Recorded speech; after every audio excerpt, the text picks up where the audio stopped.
C'est une nouvelle année qui commence, une année olympique, une année de compétition, une année clé pour Metz Handball, une année qui va démarrer dès ce mois de janvier avec 7 matchs à disputer et pas des moindres, une nouvelle année de Dragon Mag bien sûr, et une nouvelle année d'invités haut de gamme. Bonjour à tous et bienvenue dans cette nouvelle édition de votre émission dédiée à l'actualité de Metz Handball sur Moselle TV. Je suis heureux de vous retrouver et encore plus heureux à la vue des personnalités qui m'accompagnent sur ce plateau aujourd'hui, et ça commence par ma droite avec une joueuse, et pas n'importe laquelle, une joueuse médaille d'or mondiale, ailière droite de Metz Handball, Lucie Granier. Bienvenue dans Dragon Mag. Merci.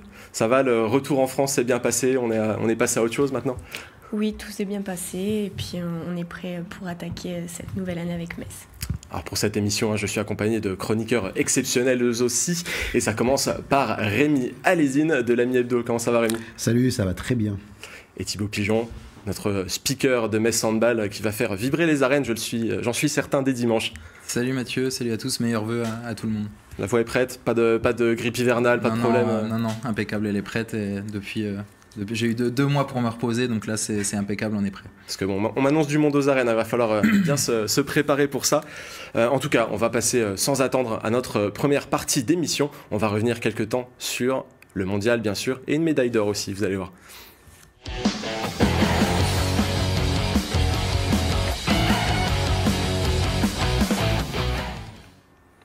Alors Lucie, en te recevant, forcément, j'étais obligé de revenir un petit peu sur le mondial, même si on l'a déjà assez largement débriefé. Tu es d'ailleurs venu avec ta médaille d'or, et ça, c'est quelque chose d'assez important dans une carrière, dans une vie. Ce mondial, qu'est-ce que tu en retiens? Comment est-ce que tu l'as vécu finalement? On a commencé avec un premier match très serré qui nous a directement mis dans le bain. On avait beaucoup travaillé. Et on avait cherché à améliorer les points et les failles de notre jeu. La compétition, je pense qu'on a mis les ingrédients et on est monté en puissance petit à petit. Et on est très contente et très fière de cette médaille. Alors vous avez battu la Norvège 2 fois. Ces dernières années, on peut compter les équipes qui l'ont fait. Il n'y en a pas beaucoup. Franchement, je pense même qu'il n'y en a aucune autre que l'équipe de France qui a réussi à battre 2 fois la Norvège dans une même compétition. C'est une équipe, comment est-ce que vous l'avez abordée? Il y a certaines fois où on avait envie de les craindre. Là, on a l'impression que vous y êtes allé vraiment avec l'ambition de victoire à chaque occasion. Alors victoire, oui, toujours, même les fois d'avant. Mais je pense que c'était bien de les rencontrer avant un match éliminatoire aussi, puisque... on les rencontrait souvent dans ce cadre-là. Je pense que ça nous a aussi permis de se concentrer vraiment sur le match, sur nous et sur cette belle équipe de Norvège à affronter. Ensuite, je pense qu'on avait vraiment l'envie de faire mieux que les dernières années contre cette équipe et de nous permettre la première place du groupe qui change bien sûr plein de choses pour la suite. C'était ton 2e mondial, je crois, mais il y a des joueuses dans l'équipe qui avaient déjà vécu le sacre de 2017. Ce sont des joueuses qui ont un peu ouvert la voie. Il y a Orlan Canor, Grace Zahadi, Estelle Nzeminko, Laura Flip. Ce sont des joueuses qui ont eu une importance particulière dans le groupe?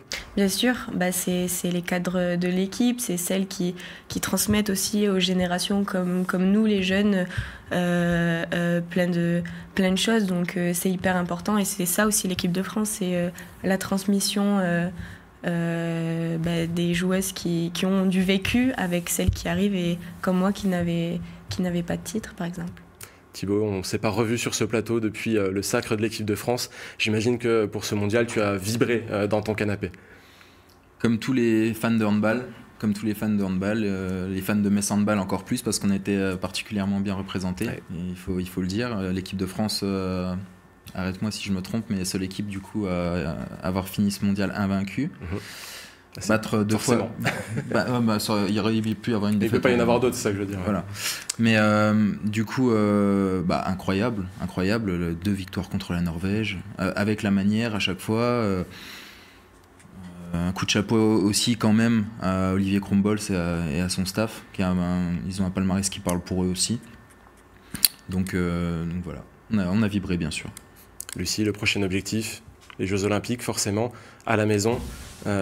Olivier Krumbolz avait déclaré que ce mondial était finalement une préparation pour les JO qui sont le vrai objectif. Alors on imagine bien que pour les Jeux c'était un peu différent, il y avait vraiment l'envie de gagner, mais maintenant c'est vraiment quelque chose qui va se rapprocher de plus en plus, et une échéance qui doit tenir à cœur à toi aussi. Bien sûr que les JO en France, c'est quelque chose qui fait rêver, je pense, toutes les joueuses. Après, voilà, d'un point de vue collectif, on va tout faire pour travailler encore plus, parce que tout passe aussi par le travail en amont des compétitions. Et à titre personnel, je me souhaite d'y être et de vivre cette aventure-là. Donc voilà, on verra ce que l'avenir réserve à l'ensemble des parties prenantes, mais je souhaite que l'équipe de France, en tout cas, soit prête pour cette compétition. Alors justement, la dernière Olympiade, tu n'y étais pas encore, tu as commencé ta carrière internationale juste après. Qu'est-ce que tu retiens de ce sacre? Parce que voir l'équipe de France, même si on est derrière une télévision pour gagner un sacre olympique, je sais que moi personnellement j'ai cette image de Chloé Valentini qui marque le dernier but en finale juste avant les célébrations. C'est quelque chose toujours qui est assez fort, d'autant plus quand on est joueuse et qu'on rêve de cette équipe de France. Bien sûr, elles sont allées se chercher la victoire dans des conditions pas hyper faciles non plus, donc elles ont rendu fière, je pense, enfin j'en suis sûre, toute la France et toutes les petites filles et les petits garçons qui savaient pas si ils voudraient faire du handball. Je pense que c'est par ces histoires et ces beaux moments aussi que la médiatisation de notre sport fonctionne aussi, et je pense que c'est hyper important pour le handball féminin, le handball tout court, mais le handball féminin, elles ont montré que voilà, le handball français vibre, et puis tout le monde a envie d'en faire un peu plus, je pense. Alors justement, Rémi, l'équipe de France, elle continue d'écrire son histoire. On voit qu'on est vraiment dans une période un peu florissante pour le handball féminin aussi. En 2021, il y avait des joueuses qui étaient présentes, qui étaient fortes, qui étaient bel et bien dans cette équipe de France. Ça a beaucoup changé déjà. Là, aujourd'hui, en 2024, l'équipe a beaucoup bougé. À quoi est-ce que tu t'attends pour cette nouvelle Olympiade, finalement? Maintenant, ça fait un moment que cette équipe de France cumule des individualités qui jouent dans les meilleurs clubs d'Europe, y compris à Metz, évidemment. Mais maintenant, l'équipe de France, tu posais une question tout à l'heure, tu disais qu'est-ce que ça fait d'affronter 2 fois la Norvège? Je pense que tu peux demander à toutes les nations du monde qu'est-ce que ça va vous faire d'affronter l'équipe de France. C'est l'équipe de France qui fait peur aujourd'hui. Le nouvel épouvantail. Oui, avec la Norvège et le Danemark qui sont évidemment 2 monstres aussi sur le plan du handball international, mais l'équipe de France est une équipe qui fait peur, est une équipe qui va recevoir, donc qui va être favorite, voilà, au vu championne olympique en titre, championne du monde en titre. L'entraîneur qui a tout gagné depuis que le handball existe. Donc forcément, maintenant, ça doit être une obsession, parce que je me souviens avoir embêté Chloé Valentini en octobre avec Paris 2024, mais elle m'avait dit « Attends, moi je suis pas championne du monde, d'abord on va faire ça, et après on pensera aux Jeux Olympiques ». Alors évidemment qu'il y a des échéances hyper importantes en club. On est ici pour parler de Metz Handball toutes les semaines, donc on connaît les échéances hyper importantes et les matchs de très haut niveau qui attendent les joueuses. Mais Paris 2024, c'est évidemment un rendez-vous qui ne se présente qu'une fois par siècle. Et en plus, quand tu as la chance d'avoir une génération aussi incroyable, le handball français n'a jamais été aussi fort. Le handball français a déjà gagné des titres, on a parlé la dernière fois de 2003, mais l'équipe de 2003 n'était pas une équipe dominante. L'équipe de France, aujourd'hui de 2024, est une équipe dominante, est une équipe qui doit faire une médaille. Donc c'est forcément très excitant. Et au-delà du handball, on se souvient de l'extraordinaire moisson du sport collectif français à Tokyo. Ce sera compliqué de faire aussi bien, mais parmi celles qui vont être en rendez-vous, je suis persuadé que les handballeuses vont pas être loin. De toute façon, Paris 2024, c'est une échéance dont on va parler toute l'année, qui va vraiment nous animer. On a un peu hâte d'y être, forcément, pour le handball et pour toutes les autres disciplines également. Mais tout de suite, on va parler d'une autre actualité. Le mondial l'avait un petit peu mis en pause. C'est reparti de plus belle, c'est le mercato. On va en parler assez longuement aujourd'hui. Il y a eu les annonces de départ et de prolongation qui ont été faites à Metz Handball. Prolongation, on a eu Emmanuel Mahunad et Jas Chambertin qui ont fait du bien, puisqu'il y avait eu les départs de Louise Burgard pour Odense, Christina Jorgensen pour Győr, et pendant les fêtes un autre coup dur, puisque Győr a annoncé la signature d'Atadou Sakho. On nous a un peu pris un cadeau sous le sapin à cette occasion-là. Elle y va pour plusieurs saisons. Rémi, ça aussi c'est un coup dur. Elle suit le chemin d'Amandine Leno, de Laura Glauser, mais on aurait bien voulu la garder encore quelques temps. Ouais, elle suit le chemin, tu parlais gardienne, mais de tant de joueuses qui passent par la marche Metz Handball pour aller à Győr. Je vois beaucoup de réactions négatives par rapport à ça, disant Győr pique nos joueuses. Le président Weissman avait dit on n'est pas le centre de formation de Győr. Mais ça fait partie du handball maintenant aussi. Qu'est-ce que doit dire Besançon quand Lucie Granier ou quand Chloé Valentini viennent à Metz? Qu'est-ce que doit dire Nice quand Atadou Sakho, Jas Sambertin, Béatrice Edwige ou d'autres avant elle partent pour Metz? Voilà, il faut savoir situer correctement aujourd'hui Metz Handball sur la carte du handball. Sportivement, c'est un club au top. Malheureusement, financièrement et dans l'histoire du handball, dans le palmarès, il y a encore un step au-dessus. Et ce step, c'est Győr. Donc, c'est clair que c'est spectaculaire quand dans la même année, si tu prends peut-être le top 5 des meilleures joueuses de Metz Handball depuis le début de la saison, Atadou Sakho, Christina Jorgensen et Louise Burgard, oui, voilà. Et forcément, tu les mets dedans. Alors, perdre les trois, pas toutes les trois pour Győr, mais perdre les trois en un mois, c'est spectaculaire. Maintenant, l'expérience très positive nous pousse quand même à prendre du recul, à constater que ce club, que ce staff, que cette direction sportive a rarement laissé un désert quand des joueuses partent. Certes, ça paraît spectaculaire, on se demande à chaque fois, moi le premier, mais comment on va faire pour remplacer Bruna De Paola?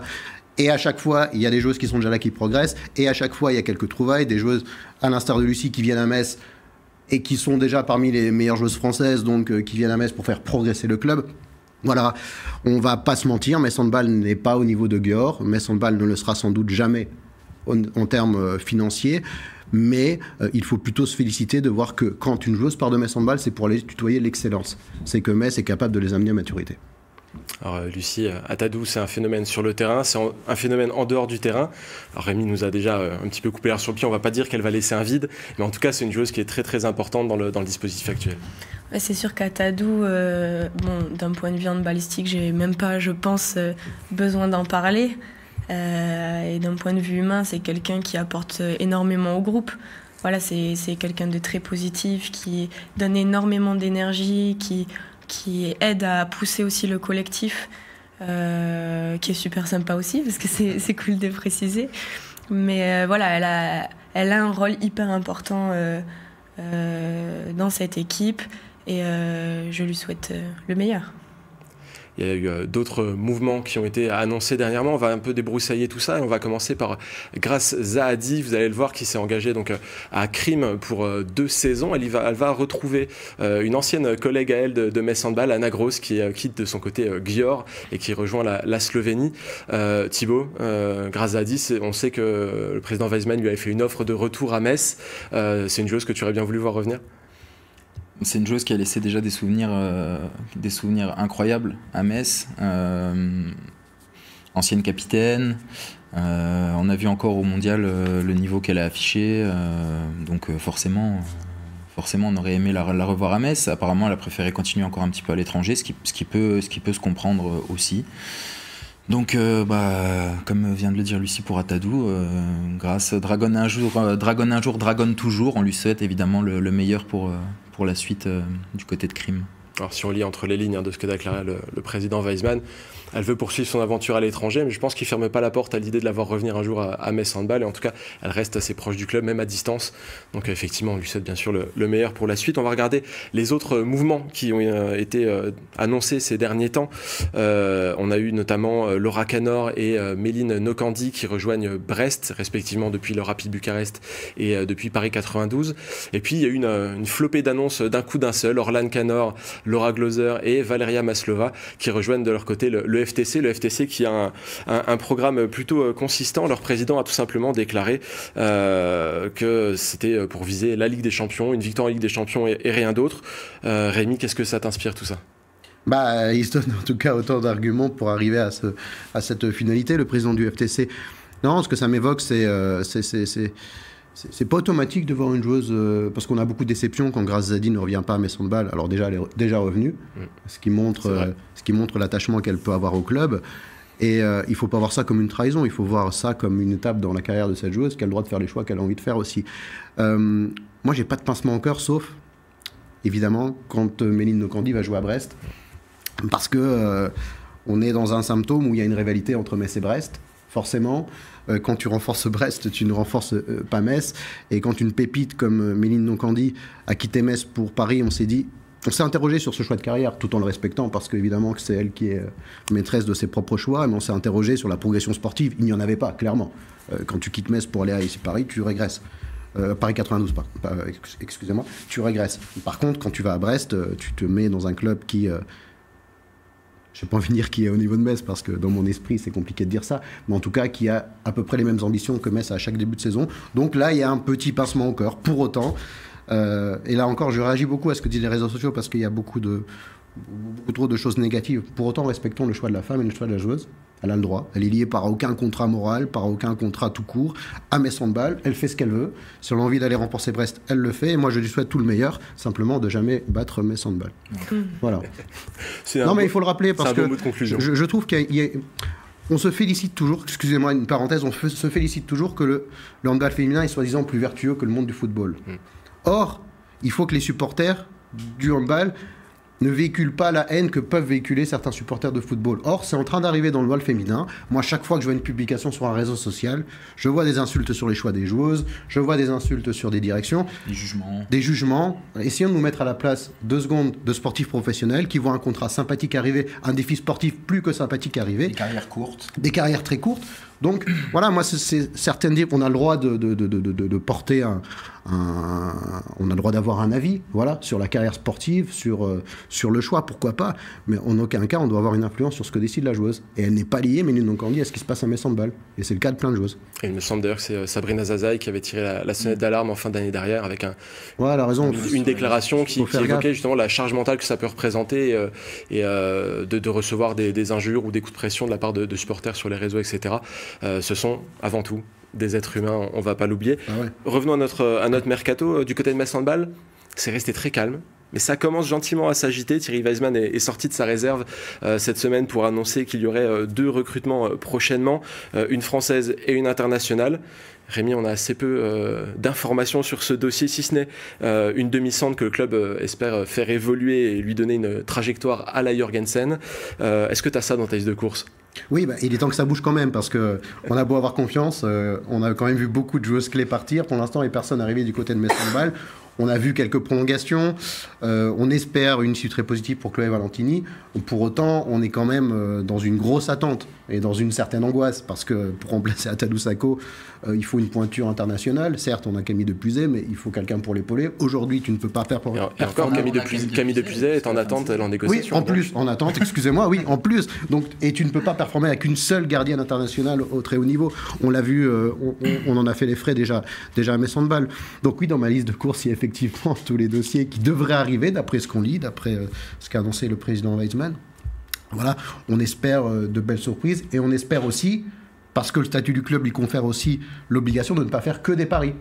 C'est-à-dire qu'on doit aussi aujourd'hui, ça a été le cas l'année dernière quand Hansen est arrivé par exemple, on doit aussi faire arriver à Metz Handball des joueuses qui sont déjà matures, pas simplement des joueuses qui arrivent à Metz Handball pour progresser.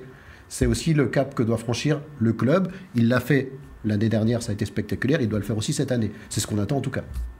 Thibaut, toi qui es assez proche des supporters, on sent ces derniers temps que ça s'impatiente quand même un petit peu. Il y en a beaucoup qui ont guetté la période des fêtes, s'il n'allait pas y avoir une annonce. Il y a vraiment une envie maintenant que les choses bougent. Tu l'as bien dit, hein, l'année dernière à Noël, sous le sapin, on avait la prolongation de Louise Winter Burgard. Cette année, malheureusement, c'était un cadeau qui s'en va, hein. C'était le départ de Atadou. Oui, après, j'ai tendance aussi à rappeler que... comme l'a dit le président dans le Républicain Lorrain, l'année dernière, on a perdu 9 joueuses et pas des moindres. On disait fin de cycle, etc., etc. Et on voit où on en est cette année. Alors oui, il y a des départs, il y a Atadou qui s'en va, il y a Christina, il y a Louise. Mais il y a une ossature qui reste quand même. Il ne faut pas l'oublier. Le président a dit qu'il avait fait une proposition de prolongation à Camille Depuzet. Il reste quand même une colonne. Il y a notre chère Lucie qui sera encore là, il y a Anne Mette, il y a Lina Grisels, donc bon, il y a quand même... Il n'y a pas de quoi tirer la sonnette d'alarme non plus. Il y a des choses, faisons confiance au staff. Je pense que depuis des années, et Rémi l'a dit, depuis des années, on dit oh là là, on s'inquiète, et au final, on voit que ça répond bien. Alors, fin de cycle, comme l'a encore une fois très bien dit le président Weizmann, peut-être, ça peut arriver, même si, encore une fois, du moment que le coach a prolongé, pour moi, c'est que ça va continuer. On va en tout cas marquer une pause assez rapide. On va continuer à parler mercato après ça, notamment du cas de Chloé Valentini qui a fait elle aussi quelques déclarations. Ne bougez pas, on revient dans quelques instants sur le plateau de Dragon Mag.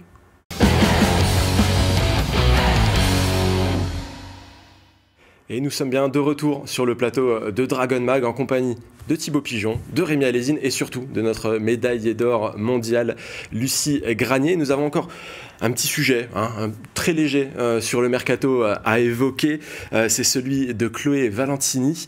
Elle s'est exprimée dans les colonnes du Républicain Lorrain cette semaine sur l'état de sa réflexion concernant l'année prochaine, la proposition de prolongation qui lui a été faite. On va la voir tout de suite. Voilà, je sais que ce que j'ai ici, je sais aussi ce dont j'ai envie dans la vie. C'est un plaisir pour moi de venir à l'entraînement tous les jours. C'est une chance d'avoir ce sentiment et je le sais. Mais à côté de ça, j'ai aussi de très belles propositions. Donc on sent bien aujourd'hui qu'elle est vraiment en train de peser le pour et le contre. Elle a aussi évoqué l'importance de sa vie personnelle et de son équilibre. Thibaut, pile ou face, elle reste ou pas ?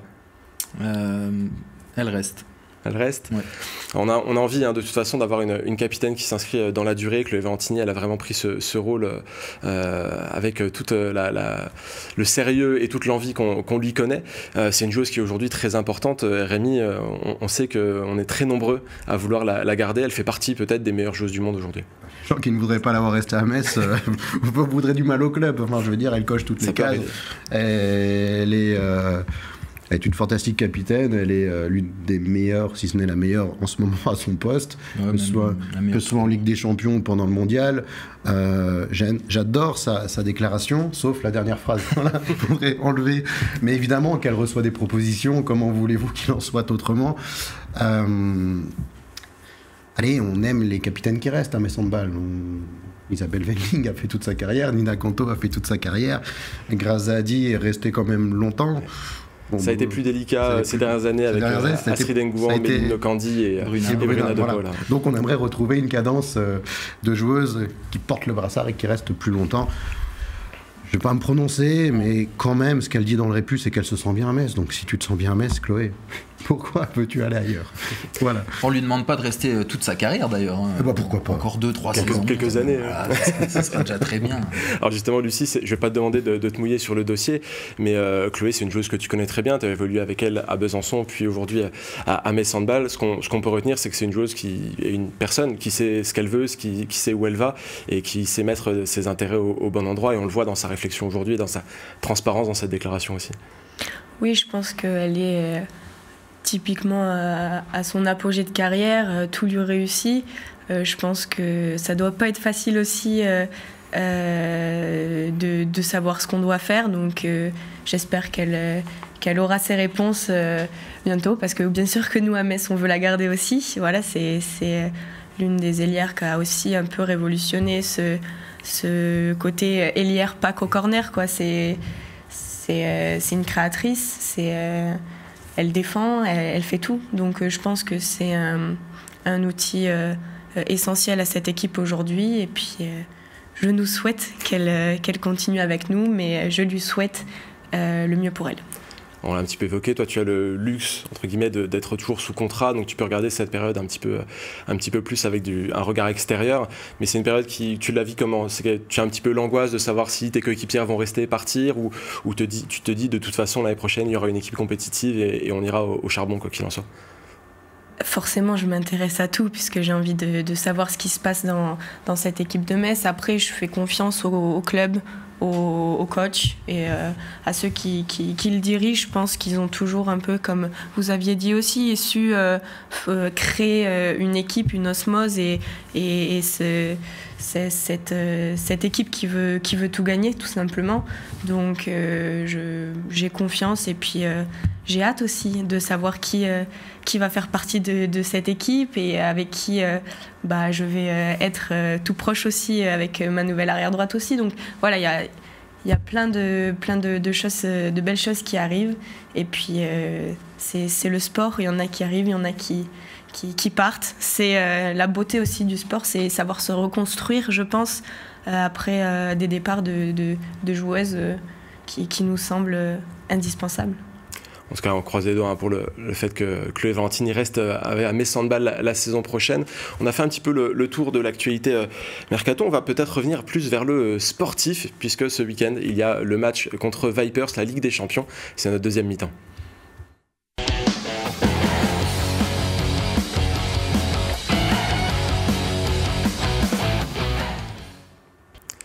Et ce match, il nous attend donc dimanche à 16h aux arènes de Metz, des arènes qui seront bien remplies, on en a eu la confirmation, il va y avoir une chaude ambiance. Et pour bien nous remettre dans le bain, je vous propose de regarder tout de suite le classement de Ligue des Champions pour se souvenir un petit peu où on en est dans cette compétition qui est plutôt au long cours. Il y a Esbjerg qui est premier du groupe avec 14 points, Metz Handball qui a très bien terminé la séquence, notamment avec 2 victoires contre Krim avec 12 points. Suivent ICAST à 10 points et Vipers, Ljubljana, FTC et Bucarest, une belle brochette de concurrents à 7 points.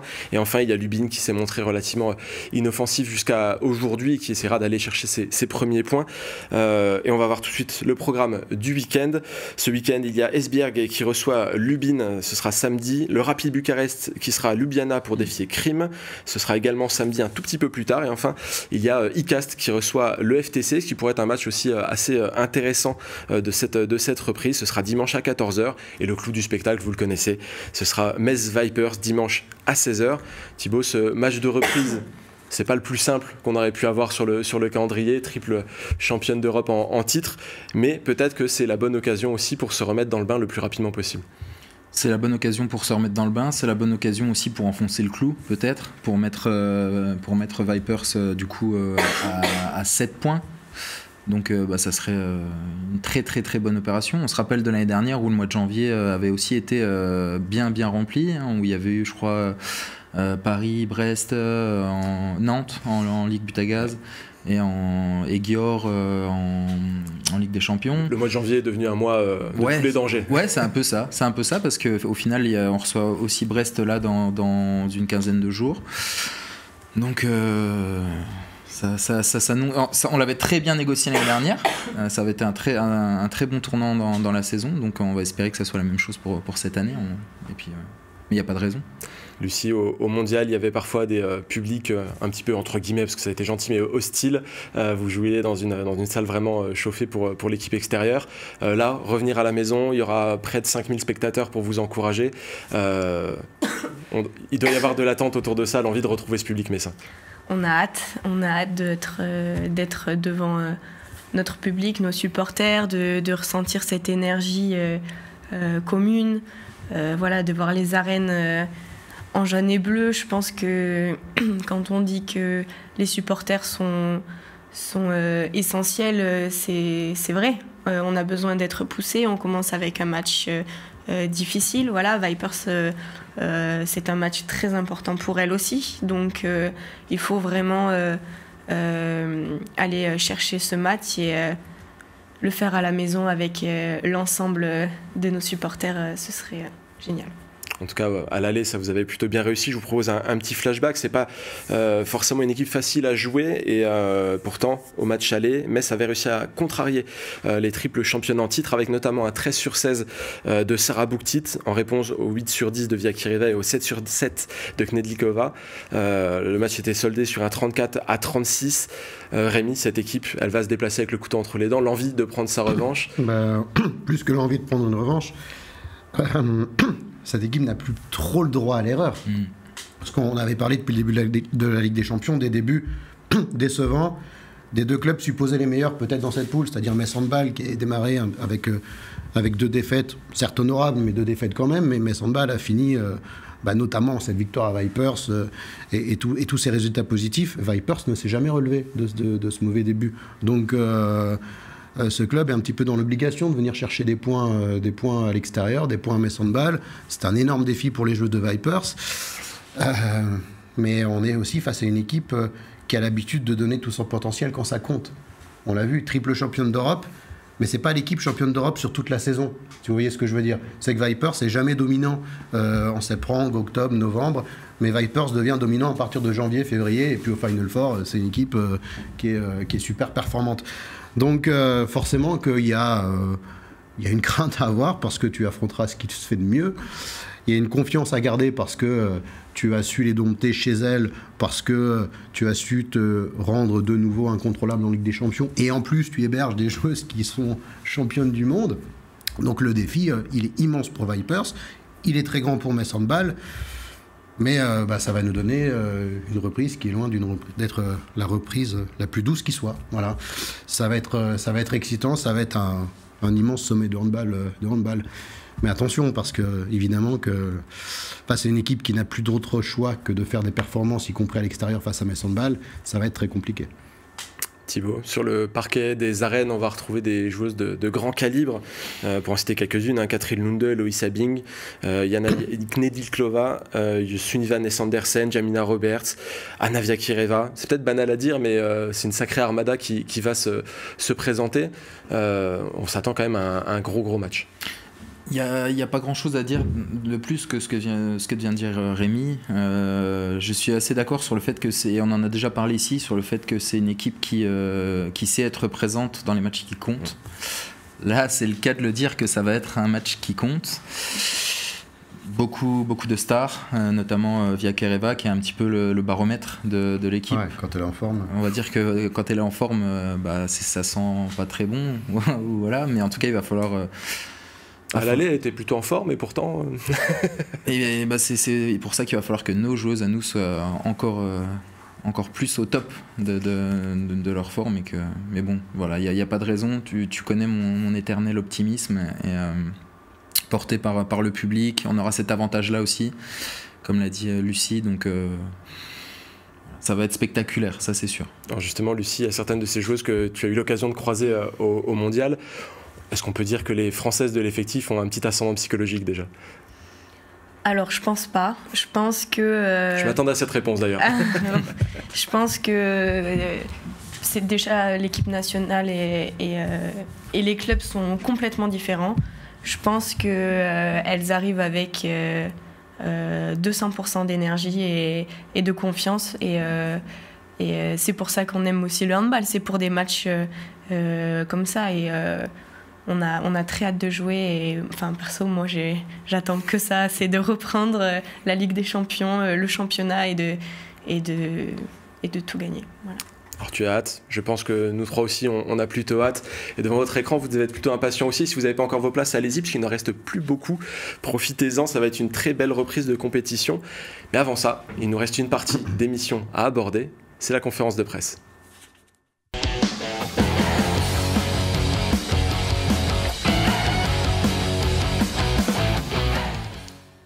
Alors Lucie, on l'a évoqué un petit peu plus tôt dans cette émission, tu as ta médaille d'or avec toi, c'est ta première médaille d'or.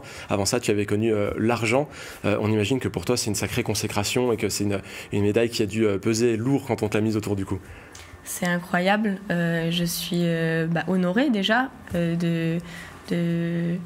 d'avoir un titre et en plus en équipe de France, donc c'est quelque chose d'incroyable.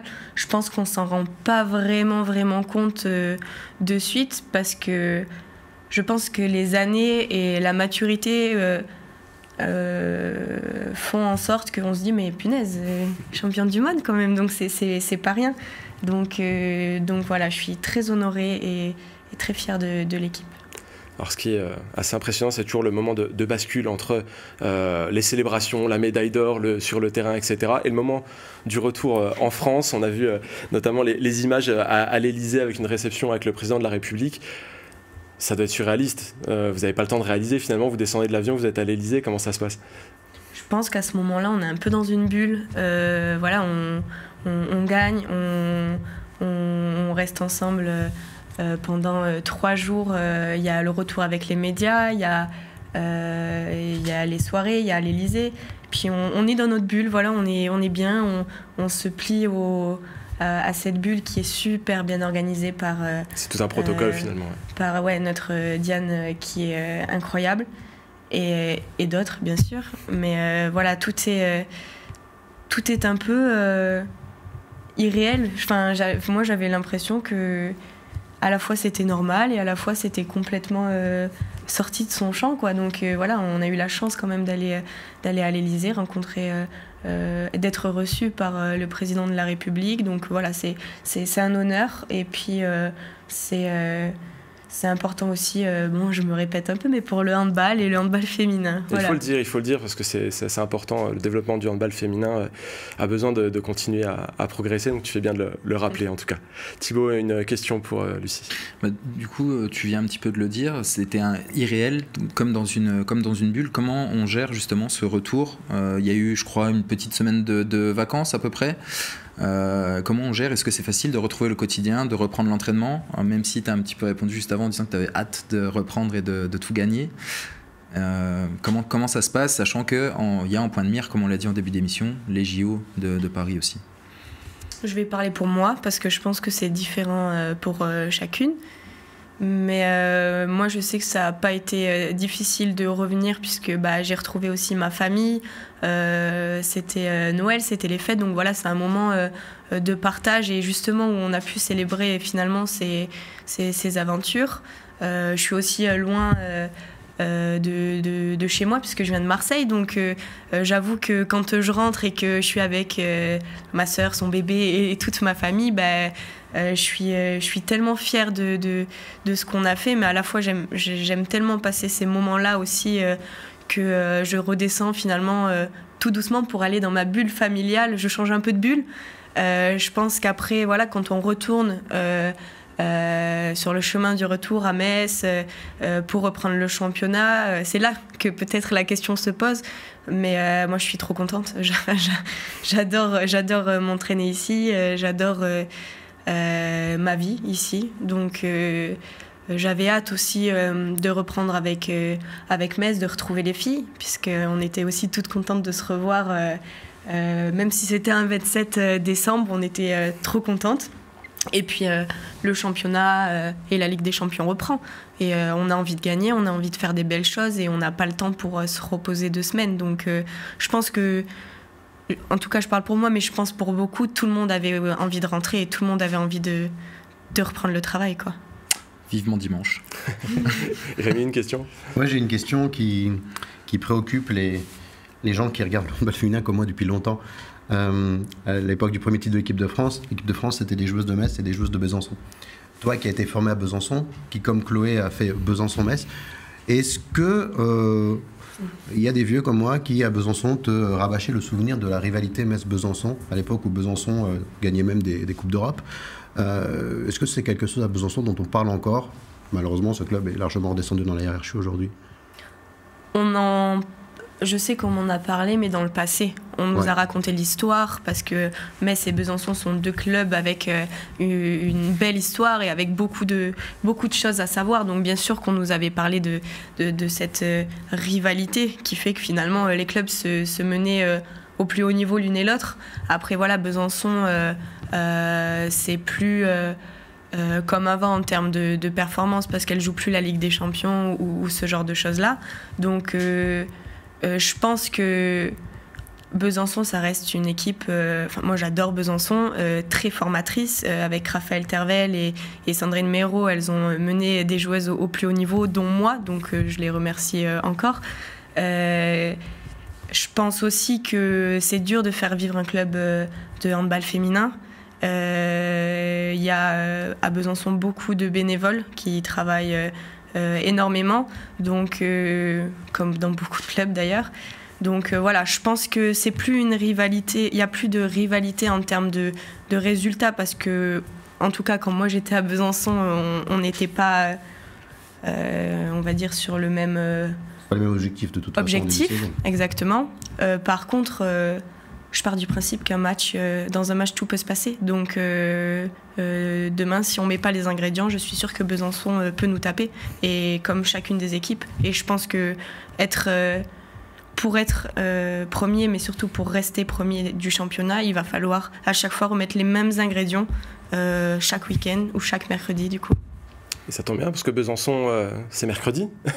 Donc il va falloir tout de suite y aller. Et on peut imaginer que cette équipe-là, tu as hâte de la retrouver. Tu as dû laisser quelques copines en chemin. C'est un club auquel tu restes attaché.